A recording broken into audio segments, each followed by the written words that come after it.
Hey everybody, Mr. Reinhardt here. We're going to go over Eureka Math, Engage New York, Grade 6, Module 4, Lesson 27.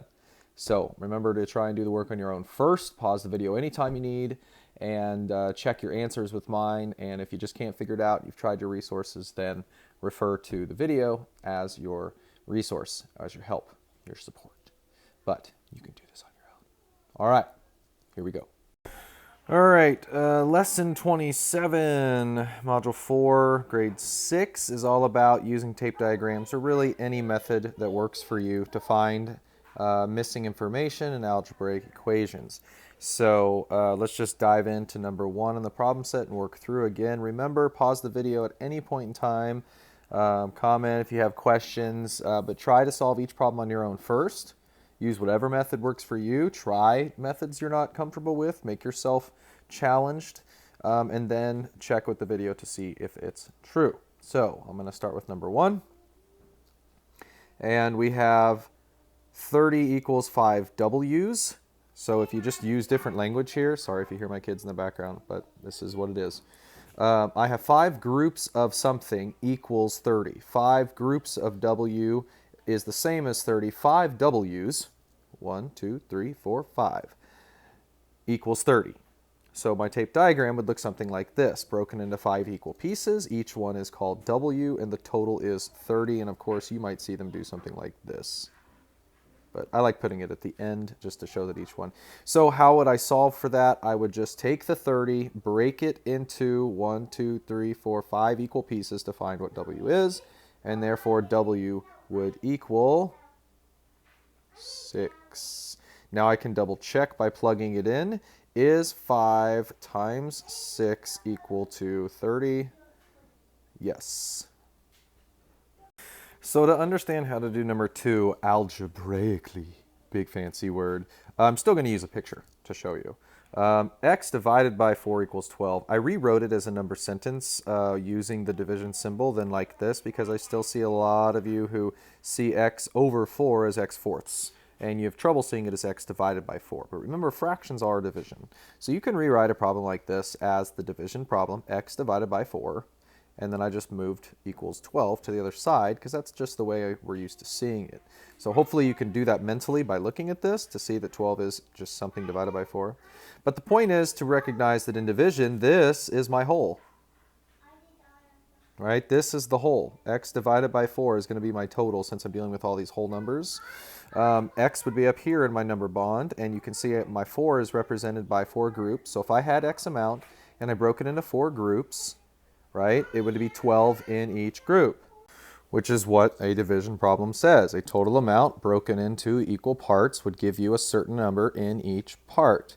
So now I can think of this as algebraically, if I understand this concept of division, whole broken in equal parts, well then I know that the opposite would be true to find the whole, would be to combine the equal parts. So I have 4 parts of 12, which is going to be 4 times 12, and that will give me what x is. So as long as you understand this concept that in division, the number in the problem, the first one is the whole, and that the divisor and the quotient are parts, I can draw models like this in my head or think of it, but then by working it backwards, I can then put the 2 parts, right, in the multiplication problem and the whole as the answer there. And now I just have a simple problem. 4 times 12 is 48, so x equals 48. And you don't technically need this picture. This would be the algebraic way.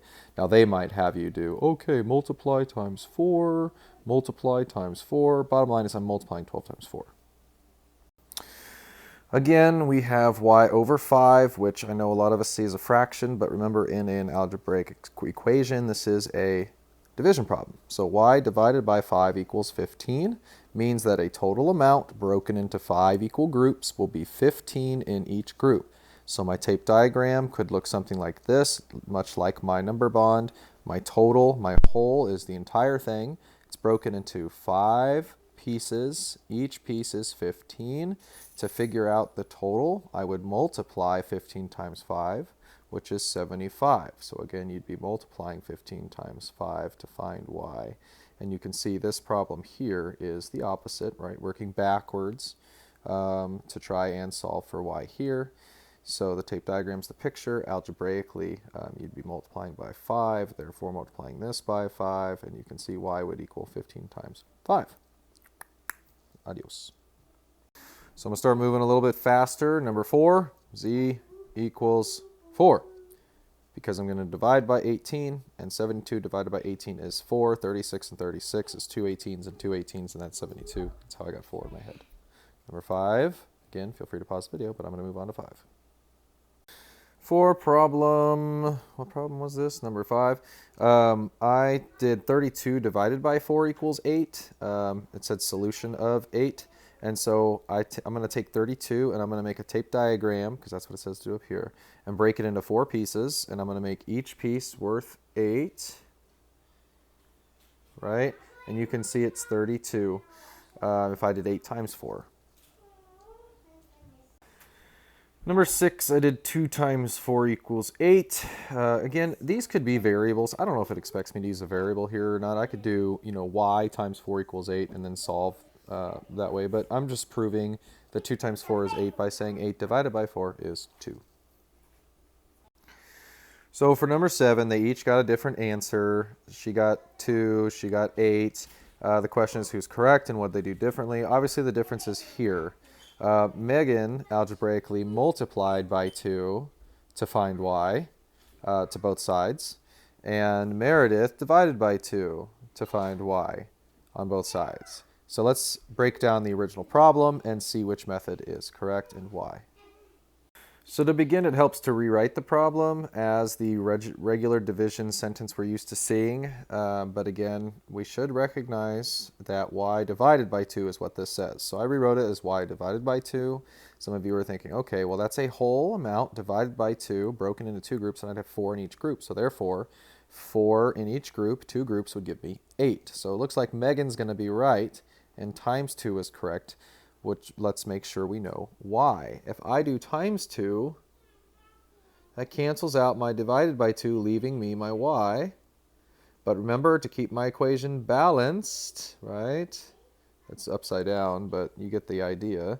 To keep it balanced, I have to do the same thing to both sides. So I'm also going to do 4 times 2. So now you can see both sides of my equal sign. Here's my equal sign. Both sides had a times 2 happen. And so that leaves me the y, and that leaves me the 4 times 2, which is 8. Over here, we did divided by 2. She did divided by 2. So she has y divided by 2, and then she's going to divide that by 2. Divided by 2 doesn't cancel out divided by 2, right? If I have divided by 2 divided by 2, this is very confusing, right? 4 divided by 2 over here would be 2. So now we're saying that y equals 2. So then when we plug it in, is 2 divided by 2 4?